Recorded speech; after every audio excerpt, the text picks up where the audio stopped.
Hey guys, I am waiting for Elisheva to join. This is our live about the surrendered wife. Helpful or harmful? We are discussing Laura Doyle's book. I'm just going to wait for Elisheva to join. Okay. She's joining now. We are going to save this live. A lot of you asked me that question. Hey, Hey, sorry for our last minute reschedule. It was a fail on her part. all good. Okay, so we are talking today about the surrendered wife, full or harmful. We'll keep this short to a half hour, and we are going to save it, hopefully, assuming there's no glitches. I'm going to turn off comments while we're speaking, right? I think that's good. I think otherwise it gets too distracting. And then we can turn them back on at the end if it's, if we're not out of time, and then we can answer a few questions if needed. So Yeah. I'm gonna go ahead and turn them off now. Okay, great. Um, so this all started. Elisheva is a troublemaker. No, because Elisheva did a fantastic post about the quote was basically beware of any marriage advice that includes Laura Doyle books. And then you wrote underneath a great caption that was giving a lot of nuance to the post, meaning we weren't like bashing Laura Doyle as a human being. And we weren't telling people that, there's something wrong with you if it worked for you. You were simply saying, and you'll correct me if I'm wrong, that as a professional this is actually your work is a lot of marriage related work, that you find a lot of her stuff problematic. And that a lot of the things that she says are not in line with what we know about building healthy relationships. So I definitely did my homework, and I know that we should also put this out there that Elisheva, you said you have, of course, read her books and you are very aware of her work. And we weren't just like looking at a title of a book and being like, oh, that's horrible. Like, I know I also listened to her audiobook and I read her books and I even listened to her podcasts, even though I didn't want to, but I did because I wanted to know more. If there's more that she says that's not in her books. And so today we just wanted to talk and address some of the things that we thought were problematic with her work, and even address some of the things that might be actually helpful in the work that she's put out there. So I'll let you start. Thank you. Yeah. So I think you summed it up really well. It's really important to me. I think some of the feedback that I got was that people were surprised because I really, as a matter of practice, I write a lot, I speak a lot, and I very rarely will specifically say that I don't recommend this specific book or, writer or something, because in general, I don't love doing that. I feel like it's much more useful to talk about ideas and topics, and I still think we're talking about ideas and topics. Like I said, I don't know this person individually, personally, and again, it was beware of advice, not of professionals who recommend, right? So I think the first piece that we need to get out of the way is because we got a ton of feedback, and I say we because Rachel reposted my post and she also got a ton of feedback on it. And so the reason that I came across her work is because I had so many client couples and individuals who are coming in, having tried this approach, having read these books or worked with someone who was trained in that modality, and having had a really bad experience with it. So as a professional, I don't hate follow people. I don't, read people with the intent of bashing on them. But I felt like because this was something that was coming across in my actual work practice, I needed to familiarize myself with what was really going on here. And so the first thing I feel like we kind of need to get out of the way was some people were saying like, you guys are just mad at her because she said, kill all the marriage therapists or kill all the marriage counselors. That was the name of one of her books, which I think she's subsequently retracted the title. But it was published and the overwhelming advice that I think that, and this isn't specifically about Laura Doyle. She can say and do whatever she wants. It's really about a doctrine that is promoted that she is just a very popular example of. So again, it's more about ideas than about any one individual. So one of the foremost ideas is that couples therapy is not successful. Instead, do these intimacy skills, right? So couples therapy is not successful for everyone. No therapy is successful for everyone. No medical treatment is successful for everyone. There's nothing that's successful for everyone. And in fact, one of the red flags that I found with some of the feedback was people were saying, you don't get it. She has 100% success rate. I do her stuff. It's 100% success rate. And let me tell you something, anytime someone tells you about 100% success rate, that's a red flag. There's no such thing as 100% success rate. So that once the reason that I mentioned the title of her books and the fact that she tells people not to go to therapists was not as like a defensive, oh no, we feel threatened by that thing. Like, yes, we understand there are people who don't like therapy. That's fine. You don't have to go to therapy if you don't like it. It's more just why I felt comfortable specifying, so for example, if, an author says, don't listen to therapists because they will make things worse for you, it would feel like kind of appropriate for then a therapist to be able to say, don't listen to that author because they make things worse for you, not in a retaliation, revenge kind of way, but in more of just a, hey, if that's the wavelength that we need to debate on, then that's how we need to debate. But even if she hadn't written a book titled Kill the Marriage Therapists or Kill the Marriage Counselors, and even if she didn't say nobody should go to couples therapy, there were things that were actually advised about the actual marriage intervention work that we found problematic that we wanted to deal with. So I pulled a few chapter titles. And I just want to go through a couple of them just to give an idea. And I know people might say, this isn't fair, it's taken out of context, but, and I understand she has a lot of information in there that is useful and helpful and common sense. But I think that she also sort of trademarks a lot of these titles and ideas because they're shocking and because they are counterintuitive. And I think a lot of people do, I don't want to say misinterpret them because I think they're interpreting them a lot of times in the way that this approach wants it to be interpreted. So one of them is called, Your Husband Doesn't Want Your Opinion. Another is titled, Why Most Wives Are the Cause for Divorce and What You Can Do Instead. Another one is titled, Pretend You Love Your Husband More Than Your Children. Another is, Communication is Overrated. Dishonesty is the Best Policy. Your Husband is Better with Money Than You Are. The Myth of Verbal Abuse. So these are titles, and I know that one of the things that a lot of books in this genre do is they'll say these sort of like startling comments. They'll say, hold on 1 second, I know what you're objecting to. You're going to object and say A, B, or C, this isn't really true. And they'll say, of course we don't mean, that you should tolerate being abused. Of course we don't mean that, but then go on to give advice that kind of implies the same thing as the original assertion. So I know that Rachel has some quotes that she pulled that we want to go through. And again, this is not about ripping apart somebody's work. And another thing that I really wanted to say, because we got a lot of feedback, I think. And some of it was, very sincere and very thoughtful. And there were people who said things along the lines of, I did try couples therapy and I didn't find it successful. And I did read her books or work with somebody that was trained by her. And I did find that very useful. And you know what? I'm not here to say that we are the oracles of truth. If that was your experience, that's really wonderful. And if you want to go and recommend something that was helpful for you to other people, that is your prerogative, right? We're not here to silence.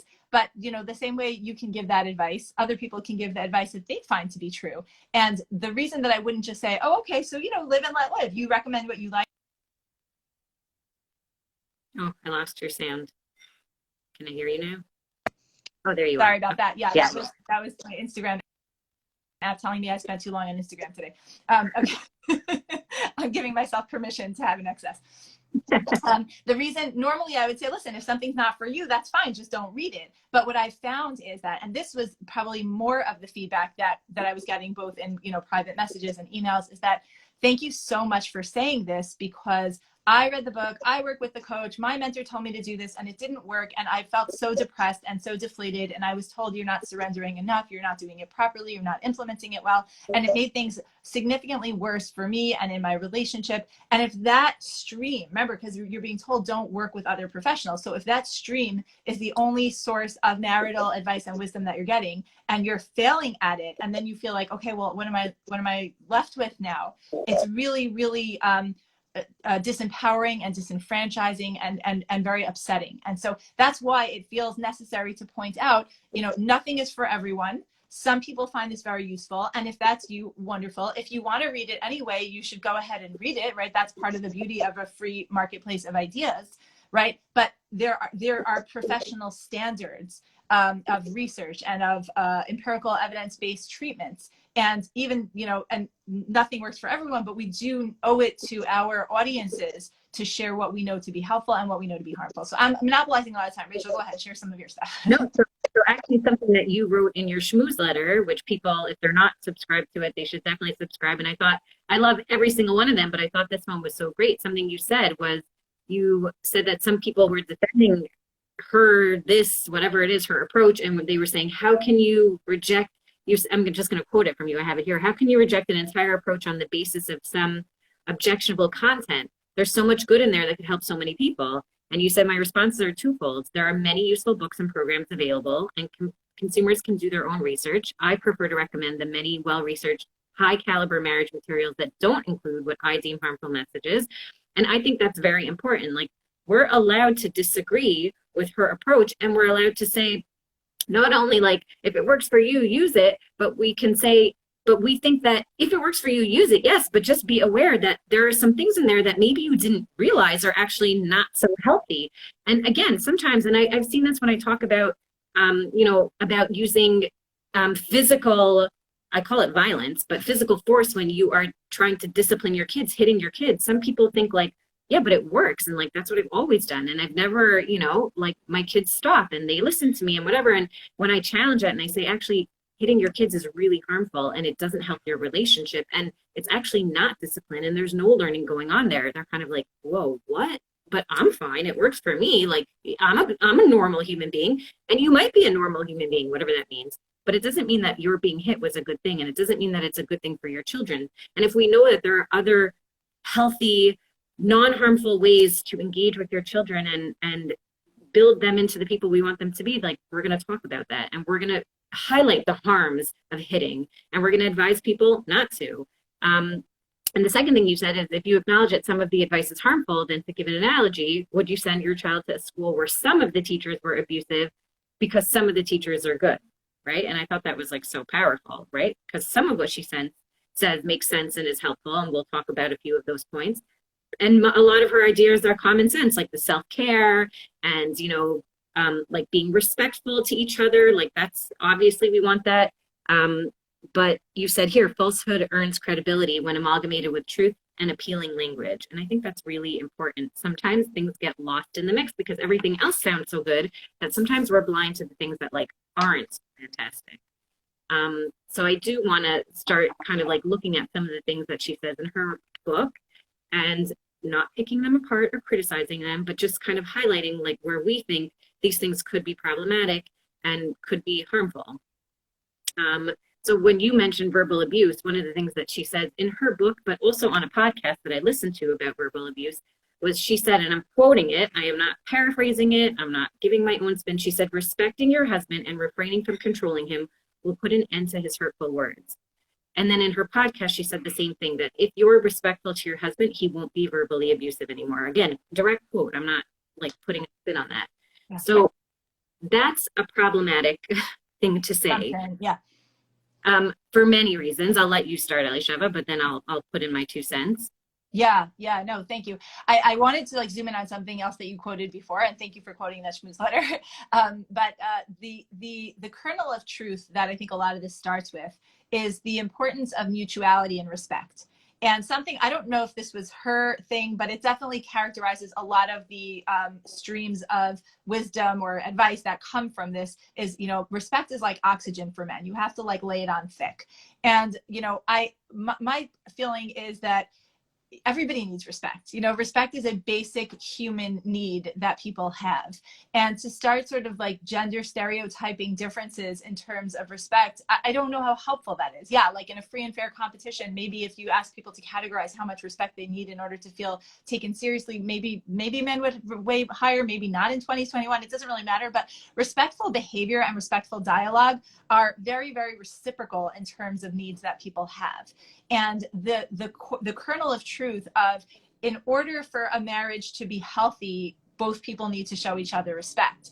And in moments of escalation, right, if there's like a high conflict moment, sometimes one person saying, hold on, let's dial this back and try to change the tone of our conversation, one person maybe does have the power and the influence to be able to set that and say, hey, hold on, you know, the way we're having this argument isn't working. Let's do it in a gentler tone. That's great. But I'm not understanding why that would be specifically and only the woman's job, you know, why the wife's job, you know, and I think that is a running theme in a lot of this genre of literature and advice, which is, you know, it's sort of, it's couched and packaged as like, woman, you are so powerful. Look at what you have the ability to do, as opposed to your oblivious husband who doesn't need to know how to have, you know, relationship skills. You know, a lot of this, if it were sort of marketed to both sexes, would actually be like, yeah, no, it's great to learn how to de-escalate conflict. That's a wonderful skill to have for both, you know, for both spouses. And if you're talking to a woman and you want to give her those skills, great. But there's no reason why we have to assume that it both puts a woman below and above her husband, right? Like you have to like be subserviently respectful to him, even if he's being abusive to you. And it's because you're superior to him and you know better, right? It's like, as opposed to just like, hey, let's engage with each other with mutual equal respect, rather than, you know, one up or one down. Sorry, go on. No, yeah, and I think that message also of saying like, well, if you're just nice to him, he'll behave better. That puts a lot of the blame and responsibility on you. Yeah. And let's say you are being nice. Let's say you don't really have to do anything else. You are, you know, being respectful, and you are being compassionate, and you are being present, and he's still engaging in bad behavior. Like, we're putting so much, we take away all responsibility from him to be a decent human being. Yeah. And I think that's a very scary thing. A relationship is two people engaging and committing to being loving and respectful and listening. And a lot of what bothers me about her work and her chapters, which I'll go through, is every single chapter had the same theme of, what do you want to get out of him, right? And that is the complete opposite of what we should be doing in a marriage. It's not, how can I behave with you so that you give me what I want, right? There's no listening, and there's no considering his needs, and there's no considering that you're living with another human being. It was more like, how can I manipulate and be nice enough to him, or stroke his ego enough that he'll do exactly what I want, that he'll make more money, that he'll clean up the dishes, that he'll be more helpful with the kids. Like, what can I do to make him do what I want? And I know that just from other works that I've looked at in terms of marriage therapy, and Alicia, you can confirm this, like, so much of it is like, listen to your partner. Stop thinking about what you want. Listen to what they're saying. Hear what's going on behind that behavior and how they're feeling. And when you put demands on them, listen to them, right? And there was no like, listen here, right? It's always listen so that you can figure out how to then behave so that you can have what you want. And that was just something that I found that was very common, you know. And she says, like, if you change, then he will. Again, that's not necessarily true. If you change, things will change. It doesn't necessarily mean that he will change, right? And I think when we give people those messages, I think that's disempowering, because then it creates a lot of guilt and shame, and like, what's wrong with me? And like, why aren't things better? And like, what am I doing wrong? When in reality, it might not be you, you know? Yeah, 100%. There's another piece also, which again, she sets this up in a way, and again, when I say she, I mean, you know, all proponents of this stream of thought, as, you know, I can't even believe that I'm going to say this, because, you know, an old version of me wouldn't agree with this, and I say this with much trepidation, but they do say it. They say, you know, these skills are so powerful that they work even and especially with marriages to men who are dealing with things like narcissistic personality disorder, untreated addiction, abusive behavior, raging, you know, a serial adultery, infidelity incidents, cheating, you know, the kind of stuff that really can shake the foundation of a relationship. And that, you know, and that's really kind of outlier behavior in terms of, you know, harmfulness, and sort of to put all these sort of pat ideas about how you can kind of keep surrendering to some of these behaviors in a strategic way. It just feels like so different than everything that we've learned from the research and from professionals who spent, you know, decades and serious, you know, kind of academically employed research tools trying to understand the mechanics of relationships at a broad level. And again, individual ideas and suggestions and tools could be great, but when you apply them to these like deeply pathologized relationships and you put the onus of change on the healthier partner, particularly when there's so much pathology, again, it's the kind of thing. And we got so many messages saying like, oh my gosh, yes, that's what happened to me. And that's why it felt like, even though it's not so pleasant to have a conversation that's about telling people what we don't recommend, as much feels nicer to say, oh my gosh, you got to read this book, it's wonderful. And for the most part, that is what we do. We like to recommend what will help you. And in fact, at the end of that schmooze-letter and on my website, I list a bunch of marriage books that I really like a lot and I think are wonderful for the majority of couples.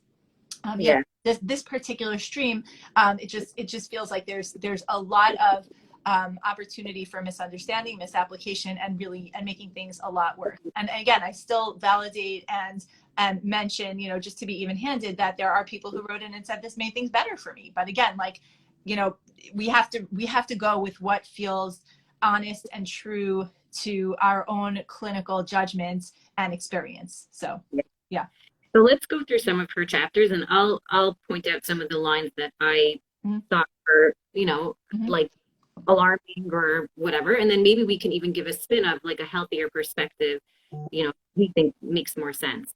So the first one is, her first chapter is respect your husband, right? And how she talks about this, the example she gives are, don't correct him even if you go past a state line, right? That's her famous example.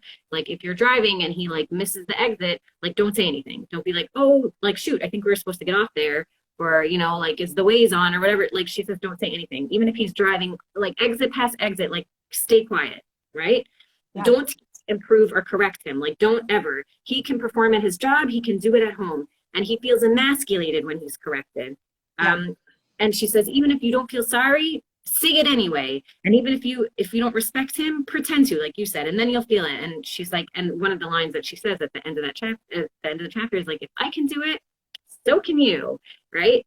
So I think here that the whole idea of like, if he's driving past a state line, or she even said like, if he's like spending all your money and like draining the bank accounts and the lights get shut off, like you still shouldn't say anything because that emasculates him. That's like a real red flag for me. Yeah, me too. And you even talked about it a little bit in your schmooze letter, but I'll let you take it from here with that. Yeah. No, I mean, I would think it was interesting when I originally wrote that blog post, I had no idea how widespread this line of thinking was. I really thought that I was saying something that would resonate as, sort of common sense for people who understood, what we know about relationships and what we're learning about relationships. And admittedly, we're always learning more about relationships. There's no sort of monolith about this. But the notion of a woman to just be quiet and let your husband do things that are sabotaging either to, to the relationship or to your finances or to the family, it feels really dangerous. And, and we understand where it's coming from because criticism doesn't feel good. But there's all different kinds of ways to criticize and to communicate. And when it's constructive and when it's collaborative and when it's useful, I think we can give both men and women the credit that they can have an unpleasant conversation for the purpose of resolving something that they feel differently about. Because if you can't, then somebody's being silenced, right? Even if they're being silenced of their own accord because they read a book that told them to silence themselves, Right. And somebody shared a story with us of someone who was very enamored of the surrendered wife approach that had used it for a while. And after a certain number of maybe months or years, they woke up one day and they were just like, you know what? I was in denial. Like this is abuse. And I've been enabling the abuse, based on employing some of these ideas that I thought just made me a woman of valor, someone who was just a wonderful, righteous wife. But I've actually, this dynamic has kind of created a monster. And so while in already healthy, loving, mutually respectful relationships, if you happen upon a rough patch and one spouse, either one, could look in the mirror and say, you know what, I've been kind of moody lately. I've been kind of nasty. And maybe that's eliciting, nastiness from my spouse. That's when, like she keeps saying, you're a wife mirror, you're a mirror. So to a certain extent, yes, people do very often elicit similar sentiments from each other, and we can utilize our own temperament, let's say with parenting very often. Like if we're feeling stressed out and we see our kids acting edgy, then it's like, oh, you know what, maybe I'm setting the atmosphere in the home a certain way. But I don't know that I don't think that one gender has a monopoly on introspection and responsibility as far as, you know, setting off moods. So, you know, so I think, you know, all of those examples and that theme, and also going back to what you said before, I wanted to put like another spin on this. You said that one thing that bothered you about the approach is that so much of it is sort of self-oriented. Like, what can I do to get him to do what I want, right? In relationships, that's sort of like a baseline level of, what's it called? Transactionality, I'm forgetting, right? But really a more sophisticated version of it, right? Love and being in it for the long haul is like, I really want you to be happy, not just because when you're happier, I'm happier, but because I really care about you as a person. And ideally, I want you to be happy and I want me to be happy. And there are times where my happiness has to supersede yours, right? If a woman just had a baby 10 minutes ago, then her comfort takes precedence over his comfort, right? Right. And there are times where his precedence take comfort over hers. If he had surgery 10 minutes ago, right, then we stop everything to take care of him. Obviously, those are extreme examples. You know, and another thing that I think is important to recognize is we are living in a moment in history where the notion of gender stereotypes is very, very sensitive. You know, I can't speak for Rachel, and I'm, you know, happy to hear what you have to say about this. I am not someone who will disqualify wholesale all and every gender stereotype, because I think sometimes a knowledge of widespread gender stereotypes can be useful as far as normalizing certain dynamics within a relationship at the individual level. You know, but I think prescribing gender stereotypes and subscribing to the less pleasant, less healthy ramifications of those stereotypes is where we run into problems and into sort of like denying, you know, sort of skiing around the cones of the problems rather than tackling them head on and trying to actually deal with them. Do you agree with that? Yeah, and I think when we do that, when we subscribe to gender stereotypes, and then let's say you're raising a boy who's more sensitive, and you say, "Oh, no, boys don't do that. Boys don't cry, or boys don't talk about their feelings." Like, that's where we see how it can be super harmful. And yes, in some ways, there are things that are helpful that do help us kind of understand how women relate, or how men like to deal with things, how they tend to be more problem solvers, and women tend to be more, you know, intuitive or whatever. I think those are wonderful things that do help guide us and understand ourselves better, and sometimes our partners. But yeah, I think when we get too rigid in those and we only see it from that lens, I think we do a disservice to ourselves, to our children, to the people around us. And I think that's something that we need to constantly be saying, like, okay, I have this basic information about how, you know, people work, but it's not like dogma. It's not Torah Messina. It doesn't mean that, you know, this is exactly how people work all the time.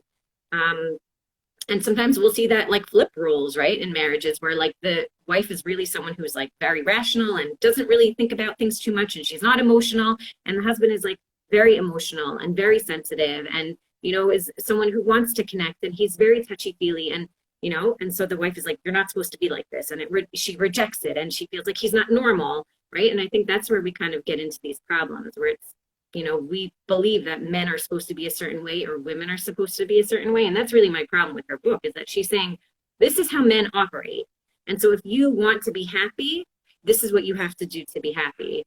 And I just have a problem with that. When we paint people with broad strokes, we're really doing a disservice to ourselves and our relationships. Yeah, I think I was going to say another piece, I think, as the whole, like, you know, whether observations or realities about, you know, differences, stereotype differences within the genders are prescriptive rather than descriptive, is that when they're prescribed, it implies that rigidity and that it's supposed to be that way and only stay in your lane. Descriptive is when you say, you know, we've noticed that throughout history and across the world, this is something that a lot of couples struggle with, because men often tend to A, B, or C, and women often tend to X, Y, and Z. And from even, let's say, a biblical perspective, right, the notion of helpmate is that I have these strengths and you have these strengths. So I can learn A, B, and C from you, and you can learn X, Y, and Z from me, and then we can sort of complement each other. And so if let's say a couple that does fall into the stereotype of the man being sort of more rationalistic in his thinking and women being more intuitive, right? That doesn't mean that one has to capitulate to the other in a surrendered way. What that means is he can learn from her and respect and honor and appreciate and value his wisdom. And there are a lot of biblical sources for that, actually. And she can appreciate him challenging her. And when she's saying something, he's like, hold on, does this actually make sense? Does that there's a logic add up? And she can say, oh, well, that's a good point. Actually, no, I think I was just going with my gut, and it doesn't, let's reevaluate. And so those complementary thinking skills and feeling skills are really wonderful when you can collaborate with them, as opposed to, again, skiing around those cones saying, well, I better not bruise his fragile male ego. Like, that's not, I think, what the ideal would be. The ideal would be to like confront it and cooperate, along those lines. Right. And that point leads me into like her next chapter, where she says, give up control to have more power. And she talks about when he's thinking out loud and like coming up with ideas, like you should just say, and I quote, whatever you think. That should always be your answer to him. Whatever you think. She says, even if he has a nutty thought, whatever you think, you agree with whatever he thinks. She says, it's not so dangerous. Allow him to be himself. Trust him. And she says, he may lose money. He may make you late. He may lose his job. I'm reading the quote. Let the bills go so long that the water gets turned off. He might put a strain on your marriage, but you'll be able to laugh about it in years. Keep quiet. Keep breathing. This too shall pass. Don't make a big deal about his mistakes. He'll learn. So you were actually just saying like the exact opposite. Like, we are allowed to like share our thoughts and opinions with our spouse as a way of like offering constructive feedback, a different way of viewing things. And I always say, like, think about how condescending or unhelpful it is if you're speaking to a friend or your partner and you're like, what do you think about this? And they're like, whatever you think, whatever you want. It's the most frustrating thing ever. Like, I'm asking you because I want your feedback. Don't just tell me whatever you think. Let me know like your side of things, right? And I think that's what's so wonderful about having a partner, having friends that have different perspectives and different experiences, that they can give you that feedback. They can say, well, in my experience, here's something that I've noticed or that I've thought about. It doesn't mean that you're necessarily going to take on their perspective or take their advice, but it creates like a better you to be able to hear from someone else. And I think that just saying whatever you think, I think it's dangerous for yourself, for your marriage, and for him. It's super condescending. So that's kind of like really what you were touching on there. Yeah, it's a conversation stopper. And I think also, part of where the advice comes is where they're saying, your husband isn't asking you for advice. So in the example that you just gave at the end, it's like if someone says, what do you think? But what if he's not even asking what you think, right? If he doesn't want to know what you think? Well, then that might be another problem entirely. Why doesn't your partner want to know what you think, right? And I'm not talking about you telling him whether he needs a haircut or not, right? Like, everybody needs boundaries as far as their own physical person and autonomy, and I think that I think you mentioned, we were discussing with a group of our colleagues, and somebody said, yes, it's possible that somebody who does have an overbearing, henpecking kind of personality might read this book, and because it's so extreme in its approach, it will moderate something that she's already doing that is controlling. So, sometimes if a person, let's say, overdoses on a particular nutrient and they were deficient in that nutrient, it's going to fill up what their body needs of that nutrient, and they're going to actually come out with an equilibrium that works for them. And that's probably, and I'm not saying that if this, if this approach worked for you, it automatically means you were the abusive, controlling one. That's God forbid. I would never make that presumption. But what I'm saying is that everything exists in a context. And so when that context, and everything is assimilated in a way that's filtered, right? When we read a book, none of us probably memorize, I don't memorize books, right? We hear and we recall and we interpret information based on our own paradigms and filters. And so when people can read with anything, with a discerning eye, and apply and adjust as needed, so it's going to be helpful and it's going to be useful. And if you were able to do that, with this literature, wonderful, great, keep doing that. Do it with all the literature. But again, because there are so many of these messages that for your, probably 90-something% of relationships would be harmful, that's where we would have to say, hold on a second, this is not what we would recommend. What we would recommend is, yes, communicate. Communication is not passé. It's not old school. It's still very current. Yeah. And I think that even streams into then when she talks about chapter 7, I think it is, she says, let your husband control the finances, right? And then she says that basically you should give up all control of the finances because that will relieve your stress and anxiety about being the family banker. And she says that you're then going to depend on your husband to, keep you safe and responsible, and that will increase intimacy. And she said a man loves to feel proud and masculine. And so if you give him charge of finances, then he will feel that way. And then you tell him what you need and he'll give it to you. And she goes on and on to talk about, like, she says here, remember, he bought you everything when you were dating. And so you can keep those roles because then you're asking him for like money. And she talks about basically that he's like giving you an allowance. You can always ask for more, she throws in there, but like let him be the one that gives it to you, because it makes him feel this like increased sense of generosity, and he'll want to go above and beyond, and he wants to give you more. And something that she said that I thought was so interesting was she said that he has no incentive to increase his finances when he's not involved in the finances. And like, I just did not understand how that makes any sense. Like, why does he have to be the one who's controlling the bank account in order to feel like he wants to achieve more financial success at work or whatever it is, And again, I think he says that it's very misleading. Like, if you just let him control the bank account, suddenly he's going to become this like money-making machine, right? And again, I found that was a lot of the theme in her book also. Like, your husband will make more money and be richer and more successful if you just, respect him at home. He'll be more powerful at work. And if he has more free time, because he's dealing with these finances and whatever, he'll give you more gifts, and you'll see greater prosperity. And she just kept going. I wrote so much about it here, but she was just saying, like, don't complain. You're not being gracious. Put the checkbook down, pretend that you believe in him to do it, and he'll rise to the occasion. And again, like, for me, that's problematic. It doesn't have to be black or white. If you have anxiety and stress about handling the money, then there could be a conversation about it. You know what, the bills are too much for me. Like, I get so stressed out. Can you take over that? That doesn't mean that you don't ever look at the bank account. You don't ever deposit checks. You don't know what's going on. You ask for an allowance. It doesn't have to be one or the other. There could be things that financially you manage and you take care of. Maybe you take care of the tuition sometimes, and he'll do the bills because that's, annoying and whatever. But you don't have to give up control of your finances and then come asking him for like your, little pecola every month that you can go shopping or go out to lunch with your friends. And again, I think when she says, like, when you give that to him, then he's going to want to be more successful and he's going to buy you more things. That's where I really that's a red flag for me. Like, again, why is that the goal? Just to get more out of him? Like, what are we doing here? I'm going to give you that now. Yeah, no, I think as I was listening to you summarize some of this, I think that another running thread, another theme through a lot of this approach is the notion of control, relinquishing control, stop being controlling. It's don't look away from his controlling, the concept of control.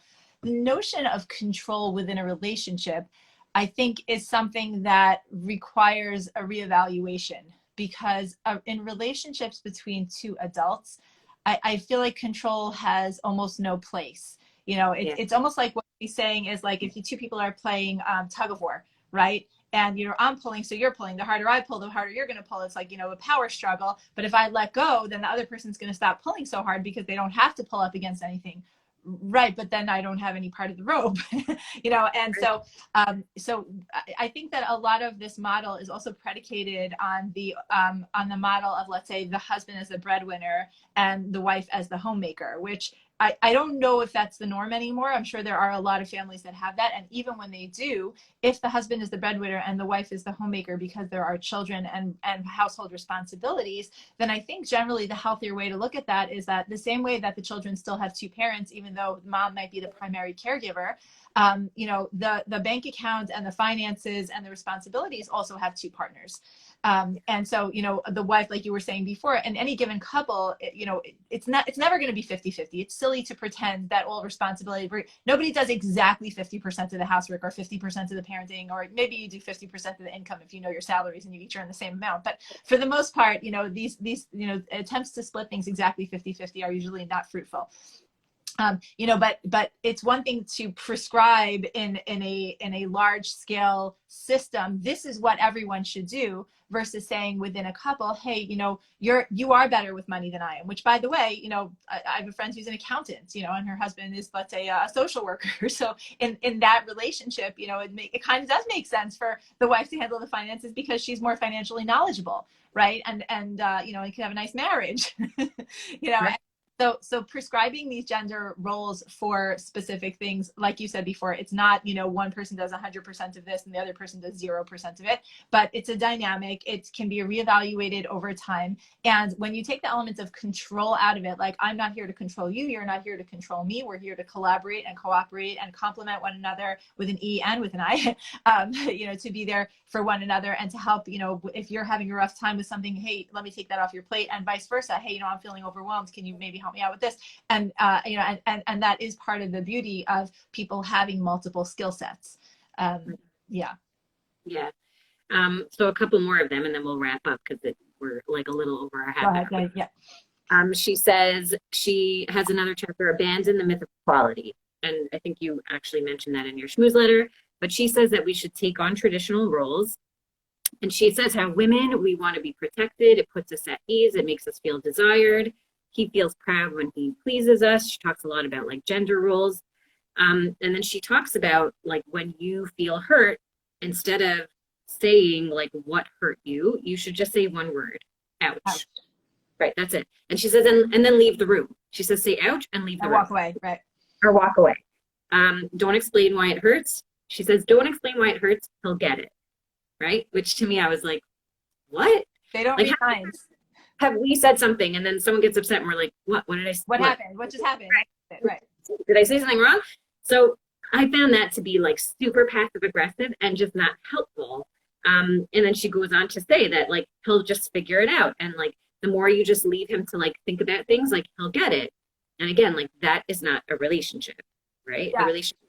Go ahead. Yeah, I think the kernel of truth that is based in is that some people, some women and men, but let's say for gender stereotyping purposes, a lot of women sometimes will go on and lecture, and then the point will get lost in too much verbiage. This like, that really hurt my feelings, and you need to understand why. Once when I was 5, something happened, and kind of go on and on and on about it. And then by that point, the other listener will be like, I'm gone, I'm done. I don't know what happened here. I was just asking a question, right? So the notion of sometimes less is more in terms of targeted, clear, distilled communication is a valuable piece. But distilling it into one, onomatopoeic word of just ouch, it feels like an extreme of that. Something along, sort of a more balanced approach would be, I found that hurtful. Here's why, 1 or 2 sentences, and then leave it be. And then say, if he needs further clarification, you can do that.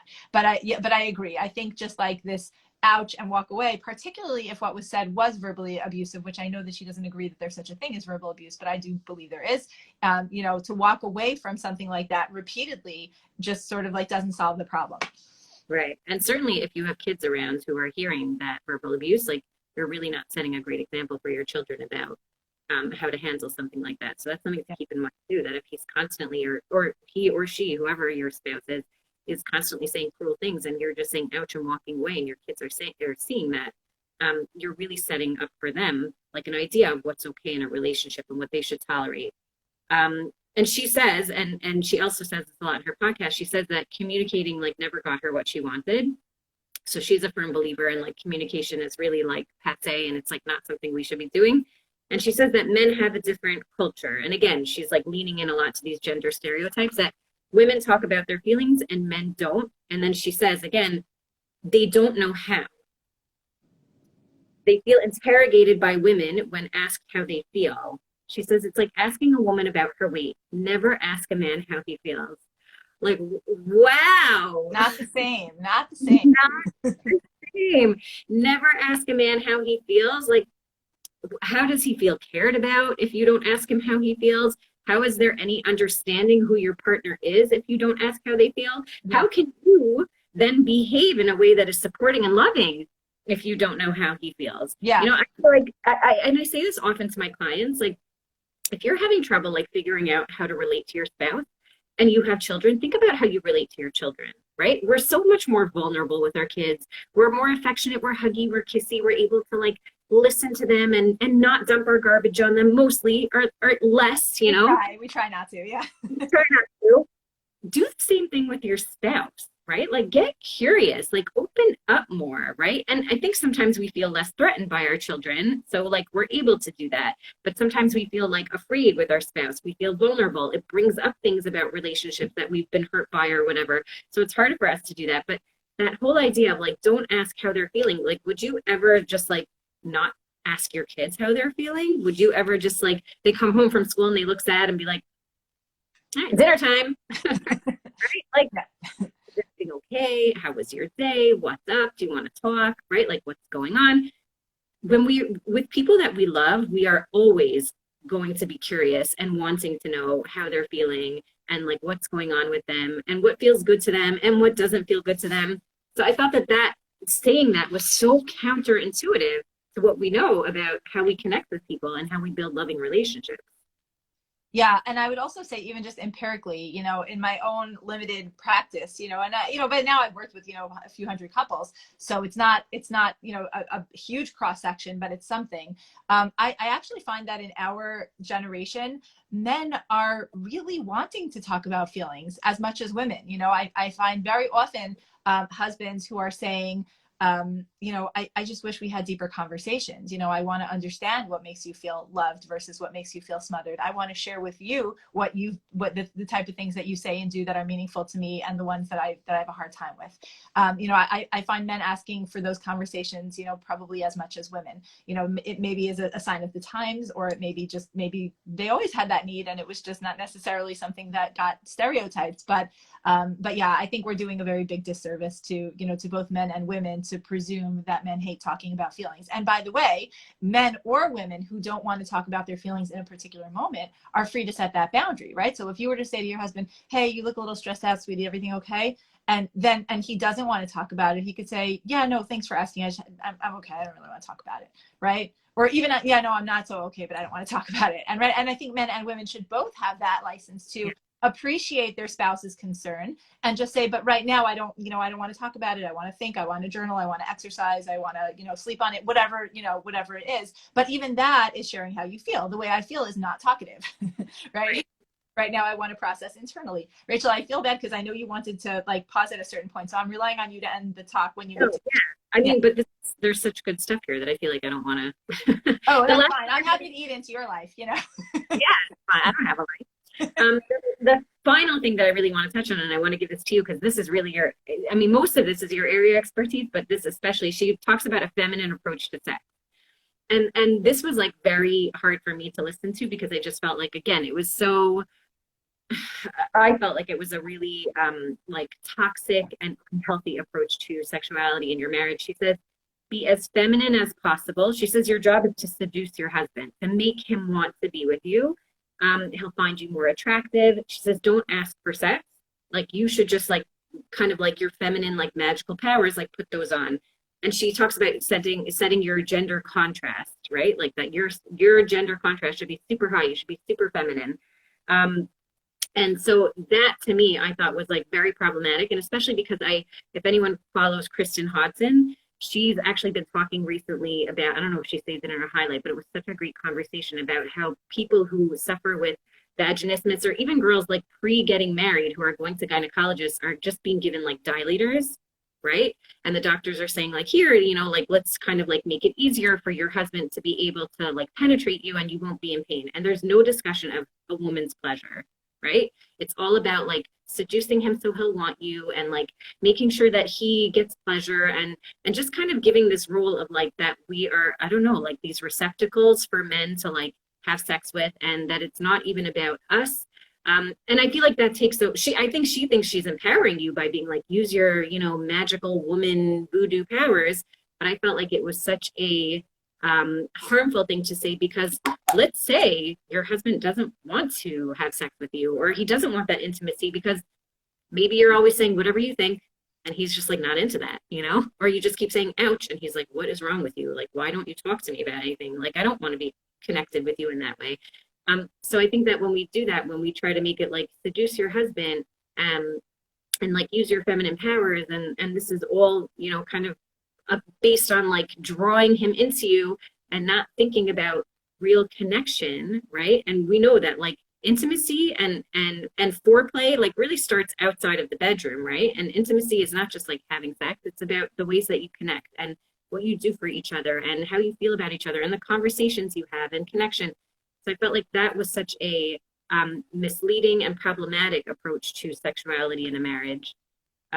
So I just want to hear what your thoughts are on that, seeing more Oh on my that. gosh. All right. How many hours do we have? We'll give it 10 minutes. Is that not even enough? No, no, we're not even close.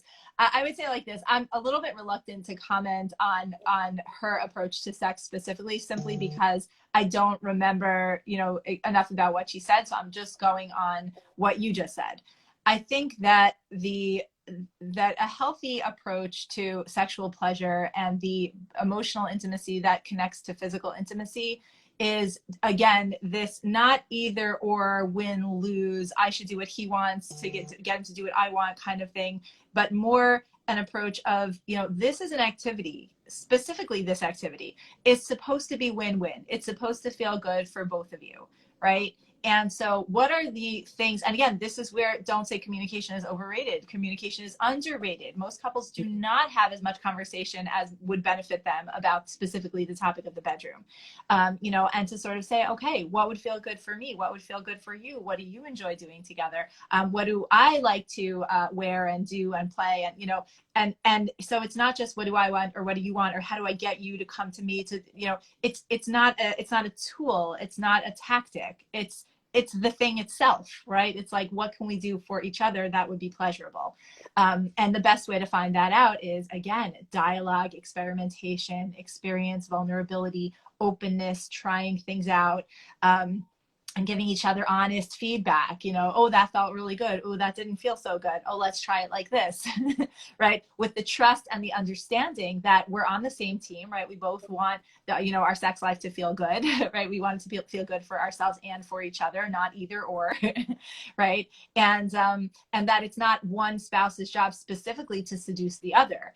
And in terms of that, I think that a lot of literature, not just hers, a lot of literature presupposes that one spouse has the stronger desire than the other. And I think that it feels very invalidating when someone reads that and that's not their experience. So I know I've gotten criticism, which I deserve, that a lot of my articles talk about the lower libido spouse being the wife. Because in my practice, the lower libido spouse is often the wife. Not 100%. Nope. There are plenty of couples where the higher libido spouse is the wife or the lower libido spouse is the husband. That happens, right? It happens a lot more than people sort of stereotype, right? And in both of those cases, it's okay. It can be dealt with, right? If the gap is wide, then we need to deal with it because it means somebody's needs aren't getting met and somebody's feeling, either pressured or guilty.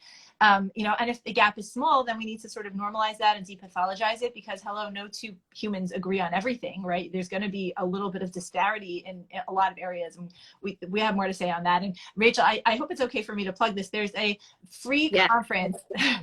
What is it? Healthandhalacha.com? Yeah.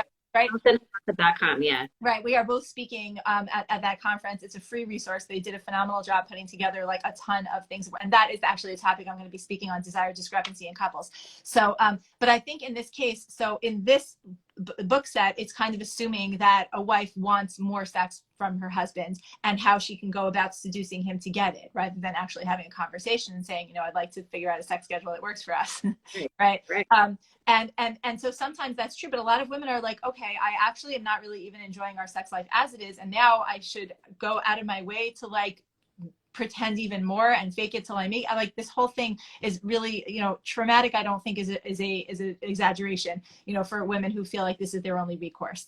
And so sometimes, and there are some men who love the idea of seducing their wives. Right. So why not let her have the fun of playing hard to get if that's the dynamic that's going to work in their marriage. Right. So I think when you start prescribing things, particularly sexual things, you run into a lot of dissonance as far as the needs of the individuals and the couples involved. Yes, there are certain pieces of advice that are more universally useful for a lot of people, but I don't think those are they. I think that there is a lot of subjectivity and individuality and poetic license when it comes to, a lot of these forms of intimacy, emotional intimacy, spiritual intimacy, sexual intimacy. And the best way to know, like you said, is nobody should be expected to read minds, not him and not her. Like communicate. Oh, communication sometimes leads to arguing. That's okay, because sometimes arguing leads to resolving and understanding each other better. Yeah, and greater intimacy and greater connection. Exactly. And shouldn't be constantly trying to like avoid conflict. Conflict is actually something that can be really great and enhance our marriages. And I think that I love what you were saying also about how she's assuming that it's like that woman has the higher libido, when you're saying that you see a lot that it tends not to be that way. And again, yeah, I think that's so important. Also, the whole idea of like kind of being like passive and like seducing him instead of just coming straight out and being like, hey, can we make time to have sex tonight? Can we make time to be together? Or, you know, if you don't want to say have sex because maybe you'll change your mind midway, but can we just have time together just to like cuddle or whatever it is? That goes so much farther than like kind of like trying to like put out these vibes. And I feel like that will make your husband feel so much better and closer to you. And again, maybe not, maybe he does want to be seduced, but I think that when, like you're saying, when we like give these like absolute rules of like, this is what you should do, and like if you do it this way, it worked for me, it'll work for you. And there is a lot of that in her book of like, if you do this, your marriage will be better, which again is, I think, a very scary thing to say, because then if you have someone very vulnerable who maybe is not in such a healthy relationship and feels like this is her only, you know, this is her chance to make it better, and she's implementing all of these things and it's not working, you know, and she's also learned that like marriage therapy doesn't work and it's garbage, you know, because it seems that there is a little bit of a hang up on therapy and that she thinks it's ineffective, then this person feels like they have nowhere to turn. And I really think that that's a dangerous place to be. And so I think that there should be kind of a disclaimer, a nuance, something that says like, this doesn't work for everyone. And I don't have a problem if someone said, this is something that worked for me, I thought it was fantastic. It might not work for you, you know, but, hey, give it a shot. You know, it's something that like has enhanced my life. And I'm like, I just want to share the wealth with that disclaimer of like, but it might not work for you. I think that's like a very sensitive and kind and honest thing to do. And like you said right when we started here, it's really a red flag when people are like 100% success and like it definitely works. And if it doesn't, you're doing it wrong or you're not understanding, right? Don't lay the blame on the person who's reading or the person who's trying to implement. Sometimes the system is just not a good system, right? Sometimes the advice is just really bad advice.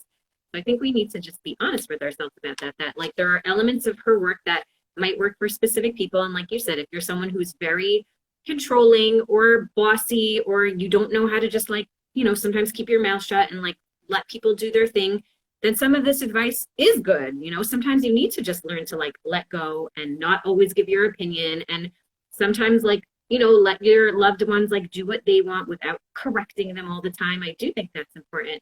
But it seems like what she's advocating for is like totally just being silent. And she even says here, I just want to find the quote because this was also so lovely. And if you know me, Elisha, you know me, you know how when I heard this, I was like, oh my God.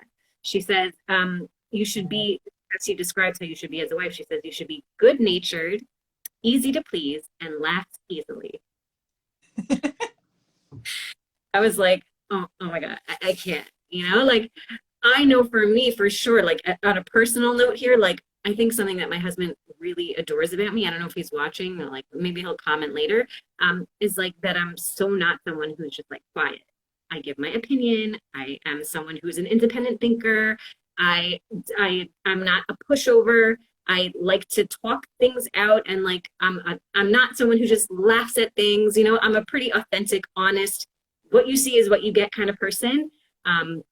You know, I won't do like the polite laugh, like, ha, like, I don't think that's nice, you know, like if it's not funny, I'm not laughing.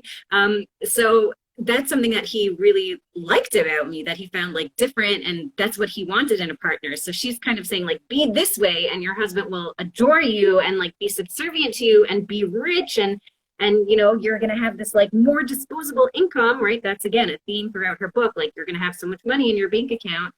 Which again, I'm kind of like, why is that the goal all the time, you know? And there's no guarantee, because maybe he can't make more money in the job he's in, and why are you putting it all on him? But again, I think that she kind of does a disservice, like telling all women we should behave this way and our husbands will like adore us and love us, when maybe that's not what they want. And maybe not what you want. And yeah, you don't want to be that way, and it's nauseating and fake and inauthentic, and it feels gross to be that way. So I don't think that was a wonderful piece of advice. And I think that's something, again, like, you know, if you're reading the book and elements of it worked for you, and then you read that and you're like, ugh, you know, so trust that, and trust that it doesn't make sense to you.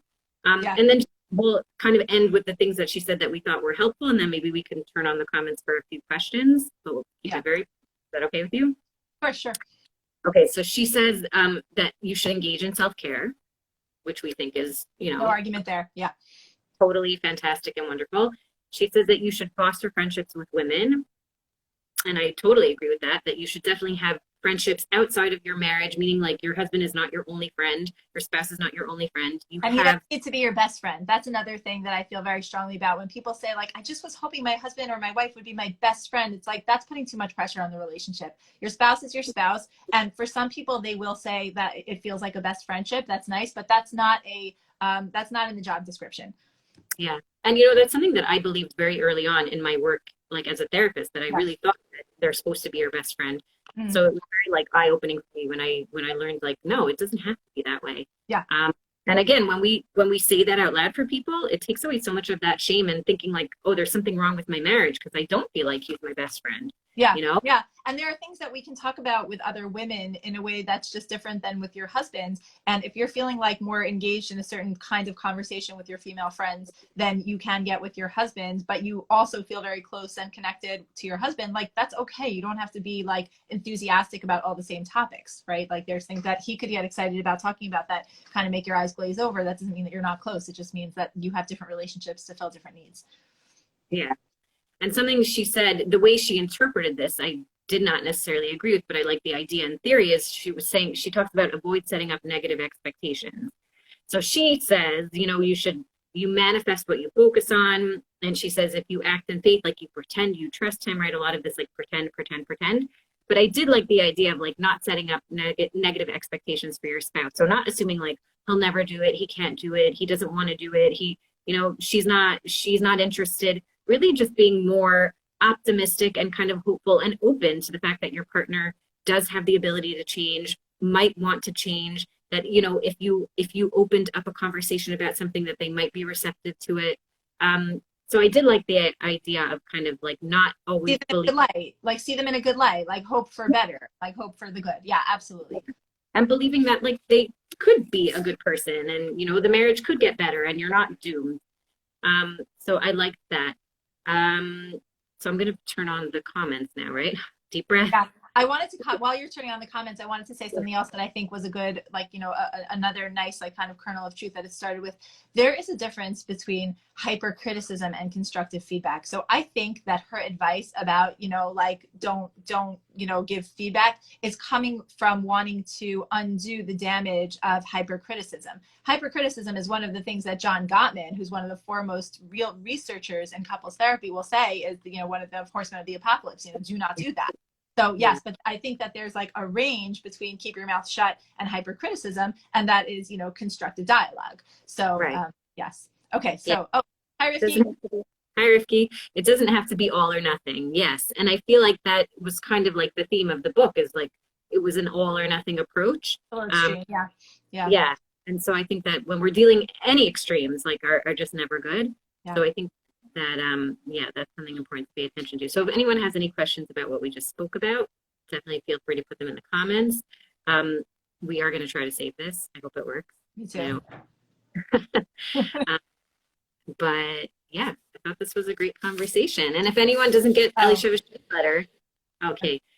What about people preaching this rhetoric from? Oh, we didn't touch on this, and I do think that's expensive. I do think that's important. Yeah, I had actually a quick comment on that, because I had written some notes before we sat down, and we were discussing, to what extent we wanted to get into the religious piece, because both of our audiences are religious people, religious Jewish people, and so there is a lot of discussion. Question, just because when I say it, you won't be able to see it. So it says, what about people preaching this rhetoric from a religious perspective, like understanding Chava, Eve, her curse, and of he will rule over you? Yeah. So what I was going to say about the religious sources on this is that there are whole, huge, very involved tractates that talk about the intricacies and complexities of marital relationships, right? Out of the whole Talmud, there's like 1/6 of it that's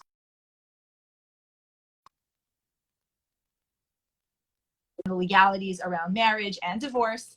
It looks like it might be buffering. Yeah. And you can cherry pick. There are really hundreds and hundreds of statements on the part of Chazal from the Gemara, the Rishonim, the Achronim, different things that will promote different agendas, perspectives, ways of engaging. You know, the Eshet Chayil, which was in, you know, that was probably one of the most primary sources. It's right there in Tanakh. I mean, she was an entrepreneur. She was a go-getter, right? She was very proactive, very financially savvy, right? So we can debate sources for hours about, you know, pulling different ideas.